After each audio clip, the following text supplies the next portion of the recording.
노무현 전 대통령의 NLL 양보 발언 의혹과 관련해서 지금 논란이 계속되고 있습니다. 정치권에서. 당시 통일부 장관으로 남북 정상회담을 진두지휘했던 이재정 전 통일부 장관이 직접 나오셨습니다. 이야기 좀 나눠보겠습니다. 안녕하십니까? 안녕하세요. 네. 오래간만에 오늘 텔레비에서 봤습니다. 네. 네. 지금 심정이 답답하시죠? 먼저 오늘 기자회견 이전하게 하셨는데 그 심정을 좀 토로해 주십시오. 5년 전에 남북 정상회담을 하고 나서 그 김만복 국정원장과 백종천 실장과 함께 이제 텔레비전 앞에서 네. 그 상황을 설명했던 이제 5년 만에 네. 너무 황당한 얘기를 해가지고 네. 정말 이건 뭐 분노를 넘어서서 네. 정말 이 국회의원이라고 이렇게 얘기해서 되나? 네. 이건 정말 걱정과 앞날이 정말 참 두렵습니다. 그래서 네. 오늘 어떻든 이 진실은 밝혀야 되지 않겠느냐. 그래서 사실 제가 종편에는 일체 나오지 않는다고 그렇게 결심하고 살다가 네. 오늘 박종진 앵커가 하도 진실을 나와서 밝혀라 그래서 제가 오늘 나와서 네. 몇 말씀 좀 드리려고 네. 그럽니다. 잘 나오셨습니다. 이번 기회에 정확히 진실을 또 밝혀주는 게 좋지요. 자, 그런데요. 지금 앞에 기사를 이렇게 보면은 녹취록이 있다 없다 이런 쪽으로 가고 있습니다. 그러나 장관님은 어느 기사 연합뉴스 여기 기사를 보면은 모든 정상회담은 공식적으로 합의해서 양측이 함께 녹음을 한다.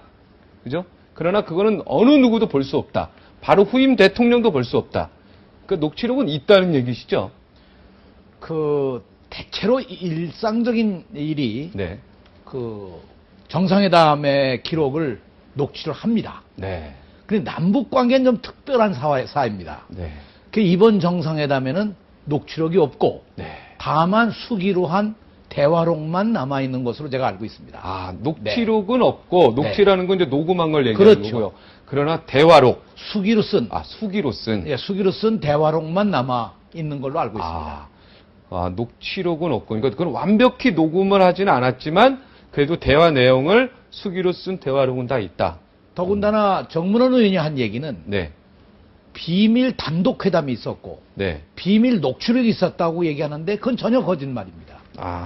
전혀 그건 뭐 그런 상황이 없었습니다. 네. 당시 10월 3일 오후에 3시인가요? 뭐 구체적으로 시간까지 나오는데요.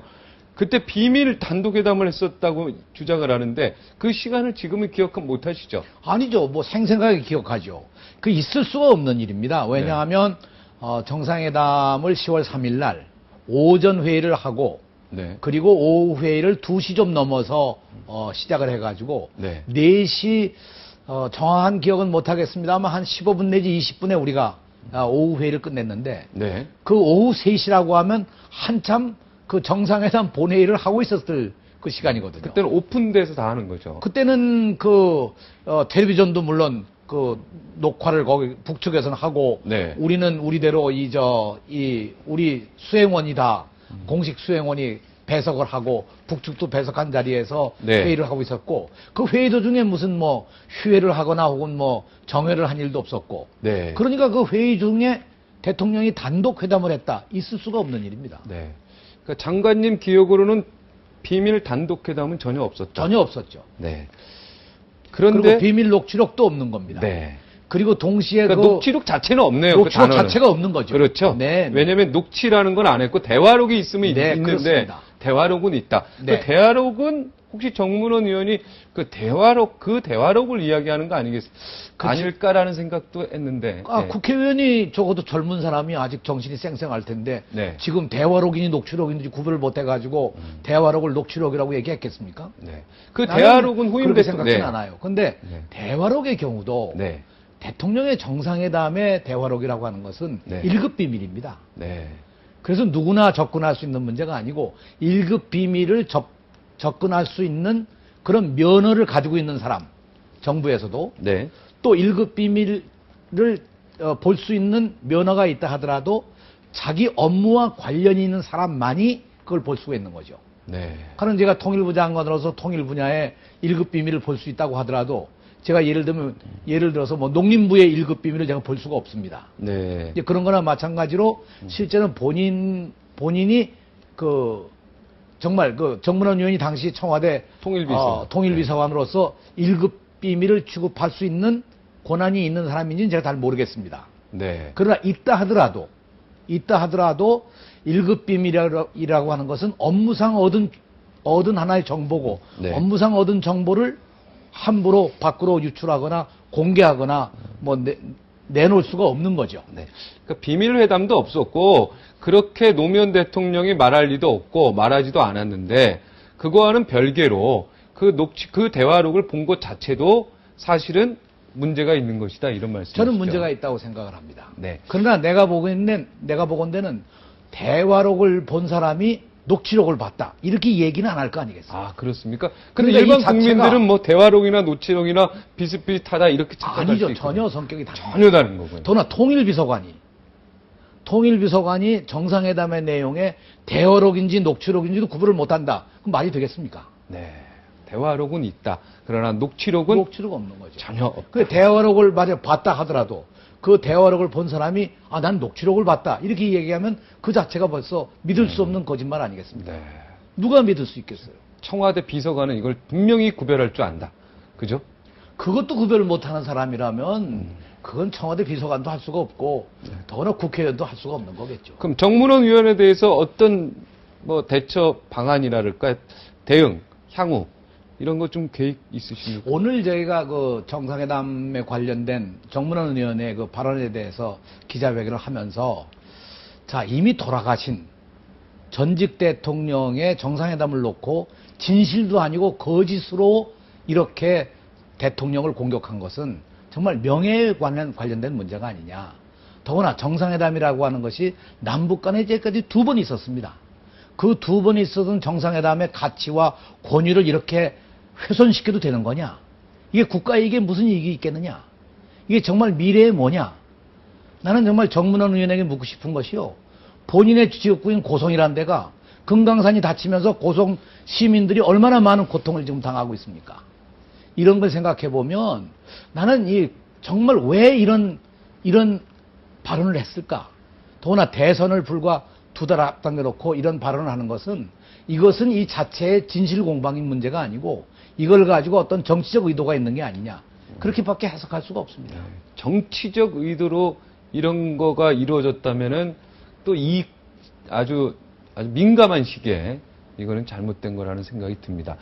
김장수 국방부 장관 기억하시죠, 당시에? 네. 어저께 이 자리에 나오셨는데 NLL에 대해서 인민무력부장 그 당시 김일철이로 생각하는데 김일철 그 인민무력부장이 김장수 장관에게요. 왜 대통령하고 다르냐 장관 생각이 다르냐 NLL에 대해서 이렇게 따져 물어서 자기도 의아했다 이런 발언을 했는데 이제 그 남북 관계라고 하는 것이 네. 특히 국제 간의 회의든 네. 우리 남북 간의 회의든 네. 회의엔 전략이 있습니다. 네, 흔히 어떤 발언이든 때로는 전략적 발언을 할 수가 있는 거죠. 네, 가령 검찰에 가서 조사를 받을 때 검사가 이렇게도 물어보고 저렇게도 물어보고 그런 거 아니겠습니까? 네. 마찬가지입니다. 그 김일철이라는 사람이 대단히 능란한 사람입니다. 아, 그렇기 때문에 그 이야기를 물을 때 김장수 장관으로부터 어떤 대답을 얻기 위해서 물었는지 모르겠습니다만 네, 그거는 뭐 실제로 만약 그런 질문을 그때 했었다고 하면 네, 그때는 그거에 대한 답변을 하기에 앞서서 사실 정확하게 말하면 청와대 훈령을 받아야죠. 네. 하여튼 그런 그래서 질문에 대해서 이 섣불리 대답한다는 것은 그건 잘못된 일이죠. 노무현 대통령이 나는 그것은 네. 북쪽에서의 보통 있는 일입니다. 네. 그 혼란을 시키는군요. 그렇죠. 그래서 그런 어떤 전략적 전술적 입장에서 이상한 질문을 해가지고 거기에 답변 나오는 거 가지고 나갈 수 있는 방법이 있는 거죠. 그건 어디나 마찬가지입니다. 네, 북한의 작전에 우리가 말려드는 그럴 수도 있다고 수도 저는 있다. 보는 거죠. 네. 네. 하여튼 노무현 대통령이 김장수 장관을 불러서 NLL 문제는 당신이 국방부 장관이니까 소신껏 하라. 나는 어떤 특별한 지시도 하지 않겠다. 이렇게 딱 이야기를 했다고 하더라고요.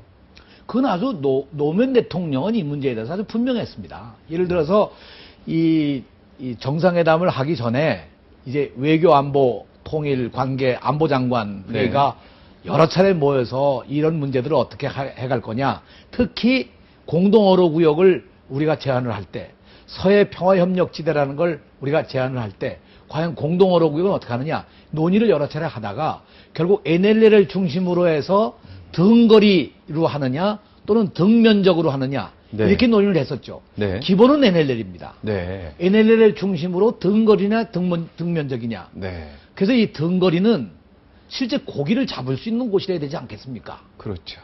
그래야 이게 의미가 있는 거 아니에요. 그러니까 등거리로 너무 규제하지 말고 등면적 정도라고 하면 이것이 충분히 우리가 서로 납득할 수 있는 문제가 아니냐. 네. 대체로 그렇게 합의해서 NLL에 대한 문제가 나오게 되면 이건 등거리 등면적으로 해서 간다고 하는 것을 대통령께 보고를 드렸었고 네. 대통령께서 정상회담 나가기 전에 그런 생각을 가지고 가셨습니다. 네. 그런데 어떻게 정문원 의원 얘기하는 그런 식의 답변이 나올 수가 있겠어요. 그렇죠. 앞으로 그런 NLL을 답변도 주장하지 없고. 않을 것이며, 그죠? 공동으로 활동을 하면 NLL 문제는 자연스럽게 사라질 것이다. 근데 그게 문제가 되는 거죠. 앞으로 NLL을 주장하지 않을 것이며. 그렇지 요 문제. 않습니다. 예, 그렇죠. 공동어를 만들면 구역을 해야 될 거 아니에요. 네. 구역을 하는데 어떤 방법으로 하느냐. 기본 원칙이 우리가 한 것이 NLL을 중심으로 해서 등거리 등면적 한다. 이미 전제가 되어 있었는데요. 네. 자, 여기 나오셨는데요. 남북 관계에 대해서 평소 통일부 장관, 지금 이명박 정부의 남북 관계도 보고 계시는데, 자, 앞으로 어떤 방향으로 가야 된다고 생각하십니까? 그 노무현 대통령의 기본 입장이 그 남북 관계의 평화를 만들기 위해서 결국 평화라는 건 가장 중요한 것이 전쟁을 막는 겁니다. 네. 전쟁이 일어나는 무력 충돌이 일어나는 그래서 무력 충돌이 일어나는 것을 막으려면 군사적 신뢰관계를 만들어야 되겠죠.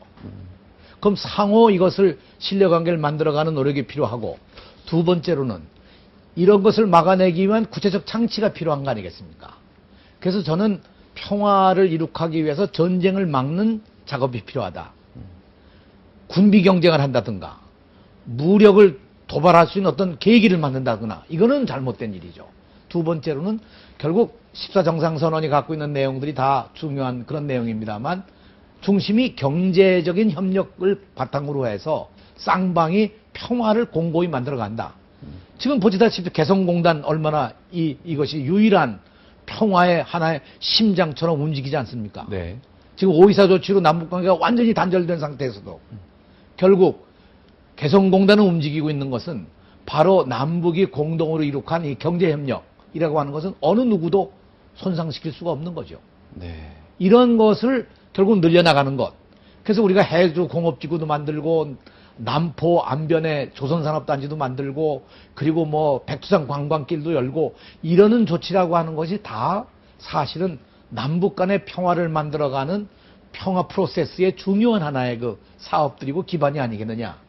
나는 이러한 사업들을 앞으로 이 새 정부도 결국 계승해 나가야 할 과제고 그런 면에서 14정상선언의 합의사항이라는 게 대단히 소중한 네. 그 평화를 만드는 과제가 아닐까 이렇게 판단을 하는 14 거죠. 공동선언의 가장 밑바닥은 전쟁을 막기 위한 것이 아주 주 목적이었다. 네. 이렇게. 지금 마지막으로 새누리당에서 뭐 국정감사 지금 하자 이렇게 나오고 있는데 여기에 대해서는 어떤 입장이십니까? 저는 이 문제에 대해서는 아주 분명하게 말씀드립니다. 네. 그 정상회담에 참석해서 처음부터 끝까지 배석을 해서 모든 것을 다 보고 확인하고 한 그 배석자들이 오늘 국회 정론관에서 분명하게 밝혔습니다. 이건 다 허위다. 정문원 의원이 얘기한 그런 발언을 노무현 대통령이 한 일이 없고 그런 녹취록이 없고 그런 비밀 회동이 없다.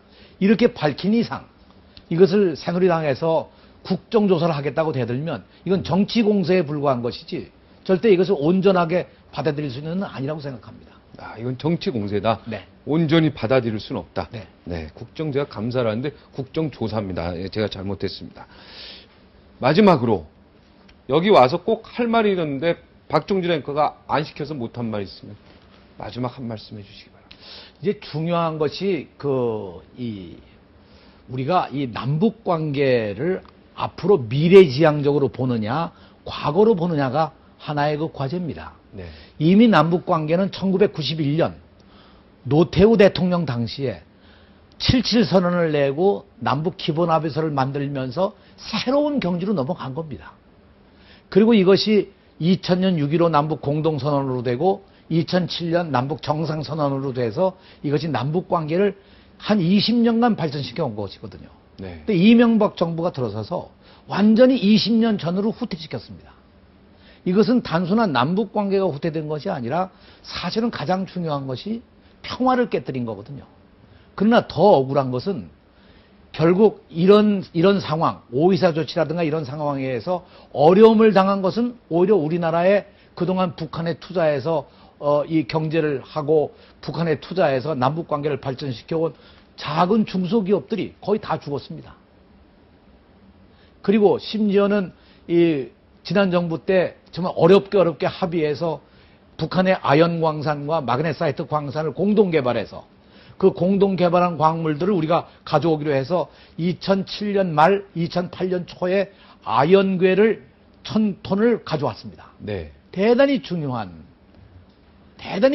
하나의 뭐라고 그럴까, 남북 간의 거래였거든요. 네, 거래였다. 이게 처음입니다. 북한으로부터 받아온 것이. 네. 이런 것들이 결국 다 무산된 것은 결국 따져보게 되면 우리가 북한에게 어려움을 주기 위해서 이명박 정부는 아마도 제재의 방법으로 5.24 조치를 취했는지 모르지만 네. 실제 어려움 당한 것은 우리 쪽 중소기업들이고 우리 어려운 사람들이고, 금강산 닫으면서 고성 시민들이 어려워지고 개성공단이 제대로 진행이 안 되면서 결국 여기에 연루돼서 투자하려고 그러는 사람도 다 투자를 못하고, 결국 그 지난날 들어보면 1단계 100만 평에 한 60%가 남아 있었는데, 제가 그 2007년 재임 시에 그것도 나머지 잔류량을 전부 이 분양 계획을 다 맺었는데, 이 분양된 회사들이 하나도 공장 건설을 하지 못했습니다. 네. 그럼 이런 손실을 누가 보상할 거냐?